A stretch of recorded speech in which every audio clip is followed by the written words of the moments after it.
حضرت یوسف علیہ السلام کو آپ کے والد گرامی نے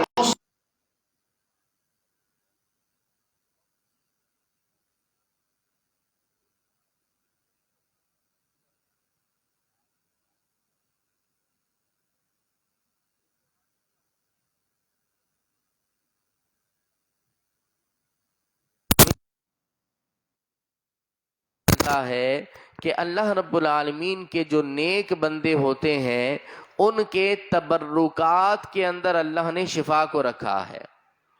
نیک بندوں کے جسم سے کوئی چیز مس ہو جائے، ٹچ ہو جائے، یا اللہ کے نیک بندوں سے جو چیز حاصل ہو وہ تبرک بن جاتا ہے. اور تبرک کے اندر اللہ نے بڑی برکت رکھی ہے، حتیٰ کہ شفا بھی اللہ نے اس کے اندر رکھی ہے. تو اندازہ کیجئے کہ جن نیک ہستیوں کے جسم سے کوئی کپڑا، کوئی چیز مس ہو جائے، وہ شفا دینے والی بن جائے، تو پھر خود ان مقدس ہستیوں کا عالم کیا ہوگا، اللہ نے ان کو کتنا نوازا ہوگا. اور تاریخ ایسے واقعات سے بھری ہوئی ہے کہ اللہ رب العالمین نے تبرکات کے ذریعے سے شفا بھی عطا فرمائی ہے، مشکل دور بھی فرمائی ہے. گویا کہ یہ تبرکات مشکل کشا بھی ہیں، حاجت روا بھی ہیں، اور اللہ کی عطا سے، اللہ کے حکم سے لوگوں کے کام بھی آیا کرتے ہیں. آپ نے تابوت سکینہ کا نام سنا ہوگا، قرآن میں تفصیلی اس کا واقعہ، اس کا ذکر موجود ہے. وہ تابوت سکینہ کیا تھا؟ اس تابوت سکینہ کے اندر انبیاء کے تبرکات موجود تھے. اس تابوت کے اندر عصائے موسیٰ تھا. اس تبرکات کے اندر نبیوں کے نالین تھے، مبارک جوتے تھے. انبیاء کا امام شریف اس کے اندر موجود تھے، کپڑے اور لباس موجود تھا. اللہ کریم اس تابوت کے ذریعے سے لوگوں کو فتح و کامرانی عطا فرماتا تھا. تو یہ تابوت سکینہ کیا تھا؟ یہ بھی تبرکات کا مجموعہ تھا. اسی طرح میں آپ کو ایک حدیث کی طرف لے جاتا ہوں، ابن ماجہ کی حدیث مبارک. صحاح ستہ میں ابن ماجہ کا بڑا مقام ہے، اور ابن ماجہ کے اندر یہ حدیث حضرت سیدتنا ام جندب رضی اللہ تعالیٰ عنہ سے مروی ہے. آپ کہتی ہیں کہ ایک مرتبہ ایسا ہوا کہ نبی کریم علیہ السلام جمرات سے رمی کر کے واپس تشریف لا رہے تھے، شیطان کو کنکریاں مار کے واپس تشریف لا رہے تھے. رستے میں آپ کی ملاقات ایک عورت سے ہوئی، اور اس عورت نے اپنے ہاتھ میں ایک بچے کو اٹھا رکھا تھا. جب حضور علیہ السلام سے ملاقات ہوئی، اس عورت نے کہا کہ یا رسول اللہ، میرا یہ ایک ہی بیٹا بچا ہے، اور یہ بھی بولتا نہیں ہے، اس پر اثرات ہیں، اس پر نظر ہے، اس پر اثرات ہیں، اور یہ بیمار رہتا ہے. نبی کریم علیہ السلام نے کیا کیا؟ حضور علیہ السلام نے فرمایا ایک برتن میں پانی لے کر آؤ. چنانچہ وہ ایک برتن میں پانی لے کر جاتی ہے. نبی کریم علیہ السلام اس برتن کے اندر جو پانی موجود ہوتا ہے، حضور علیہ السلام اس برتن کے پانی سے اپنے مبارک ہاتھوں کو دھوتے ہیں، مبارک ہاتھوں کو اسی برتن میں دھوتے ہیں، اور پھر اس کے ساتھ حضور علیہ السلام اس برتن میں کلی فرماتے ہیں. کلی کرتے ہیں، آپ سمجھتے ہیں پانی منہ میں لے جا کر باہر نکالنا. حضور علیہ السلام اس برتن میں کلی فرماتے ہیں، اور پھر حضور علیہ السلام یہ عمل کرنے کے بعد حضور نے فرمایا کہ اے عورت، یہ پانی لے جاؤ، اس بچے کو یہ پانی پلایا کرنا، اور تھوڑا سا پانی اس پر چھڑک بھی دیا کرنا. توجہ دیا آپ نے، حضور نے کوئی قرآن پڑھ کے دم نہیں کیا اس کے اوپر، حضور نے کوئی وظیفہ پڑھ کر اس پر دم نہیں کیا، صرف اس پانی کو اپنا تبرک دے دیا، اپنے ہاتھوں کا، مبارک ہاتھوں کا لمس دے دیا.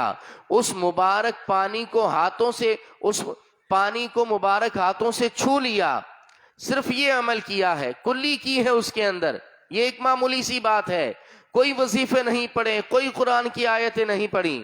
اور یہ عمل کرنے کے بعد فرماتے ہیں کہ یہ بچے کو پانی پلایا بھی کرنا، اور اس بچے کے اوپر تھوڑا پانی چھڑک بھی دیا کرنا. حضرت ام جندب جو اس حدیث کی راویہ ہیں، کہتی ہیں کہ وہ عورت جب پانی لے جانے لگتی ہے، میں نے اس سے کہا کہ اے عورت، مجھے بھی کچھ یہ پانی دے دو تاکہ مجھے بھی اس پانی کی کچھ برکتیں مل جائیں. وہ عورت کہنے لگی کہ نہیں، یہ تو بڑی منتیں سماجتیں کر کے حضور سے پانی میں نے اپنے بچے کی شفا کے لیے لیا ہے، یہ پانی میں کسی کو نہیں دے سکتی. بہرحال وہ پانی لے کر گھر جاتی ہے، اور یہ عمل شروع کر دیتی ہے، بچے کو وہ پانی پلاتی، کچھ پانی اس بچے پر چھڑک بھی دیا کرتی۔ حضرت ام جندب کہتی ہیں، ابن ماجہ کی حدیث مبارک ہے، آپ کہتی ہیں کہ 1 سال کے بعد میری اس عورت سے دوبارہ ملاقات ہوئی۔ اس واقعے کے 1 سال بعد اس عورت سے دوبارہ ملاقات ہوئی۔ میں نے اس سے پوچھا کہ اب بتاؤ تمہارے بچے کا کیا حال ہے، وہ صحت یاب ہوا یا نہیں؟ وہ کہتی ہیں، خدا کی قسم حضور کے تبرک کا صلہ اللہ نے ایسا ہمیں عطا فرمایا کہ اب میرا بچہ بالکل صحت یاب ذہین و فطین ہو چکا ہے۔ یہ حضور کے تبرکات کی برکتیں ہیں۔ تو اس طرح کے بے شمار واقعات اسلام کی تاریخ میں موجود ہیں۔ حضرت ام سلمہ، عمدۃ القاری شرح صحیح بخاری میں لکھا ہے، ملا علی قاری رحمۃ اللہ علیہ نے لکھا کہ حضرت ام سلمہ رضی اللہ عنہا کے پاس حضور کے مبارک منہ مبارک تھے، حضور کے بال مبارک تھے، جن کو انہوں نے چاندی کی ایک نلی کے اندر رکھا ہوا تھا۔ جب بھی کوئی بیمار ہوتا حضرت ام سلمہ کے پاس جاتا، حضرت ام سلمہ اس مبارک بال کو پانی کے پیالے میں غوطہ دیتی، اس کو تبرک بناتی اور بیمار کو پلاتی، اللہ کریم بیمار کو شفا عطا فرما دیتا تھا۔ تو تبرکات کے اندر بڑی شفا ہوا کرتی ہے۔ آج کل بھی جو نیک لوگ ہوں تو ہمیں ان کا ادب کرنا چاہیے اور ان سے تبرکات حاصل کرنے چاہیے۔ شفا اللہ ہی دیتا ہے، شفا دینے والی ذات اللہ ہی کی ہے، لیکن اللہ ذریعہ بنا دیتا ہے۔ جیسے کہ کہا جاتا ہے کہ بھئی ڈسپرین کھائی اور سر کا درد ختم ہو گیا، گویا کہ بندہ کہتا ہے کہ ڈسپرین نے شفا دے دی سر کے درد سے، حالانکہ ڈسپرین کی گولی تو ایک ذریعہ اور وسیلہ، ایک سبب بنی ہے۔ شفا تو اللہ نے دی ہے، سر کے درد کو اللہ نے دور کیا ہے، وہ گولی، وہ ٹیبلٹ ایک ذریعہ بنی ہے۔ پین کلر آپ کھاتے ہیں تو درد ختم ہو جاتا ہے، پھر کہتے ہیں یار فلاں ڈاکٹر کے پاس گیا تھا مجھے شفا مل گئی، یعنی بندہ کہتا ہے فلاں ڈاکٹر بڑا شفا دینے والا ہے، اس کے ہاتھ میں بڑی شفا ہے۔ آپ نے یہ بات سنی ہوگی، حالانکہ شفا تو اللہ دیتا ہے، اللہ دیتا ہے شفا، ذریعہ اور سبب اس ڈاکٹر کو بنا دیا ہے۔ تو اسی طرح شفا دینے والی ذات اللہ کی ہے، اور اللہ نے تبرکات کے اندر شفا کو رکھ دیا ہے اور بڑی برکتوں کو رکھا ہے۔ تو اللہ رب العالمین کے بارگاہ میں دعا ہے کہ اس عقیدے پر ہمیں ثابت قدمی عطا فرمائے، اور نیک لوگوں کے تبرکات کی برکات اللہ رب العالمین ہمیں بھی عطا فرمائے، اور عصائبوں سے، مصائب سے، مصیبتوں سے ہمیں محفوظ فرمائے۔ وآخر دعوانا ان الحمد للہ رب العالمین۔ آئیے آیت کریمہ کا ورد ہوگا۔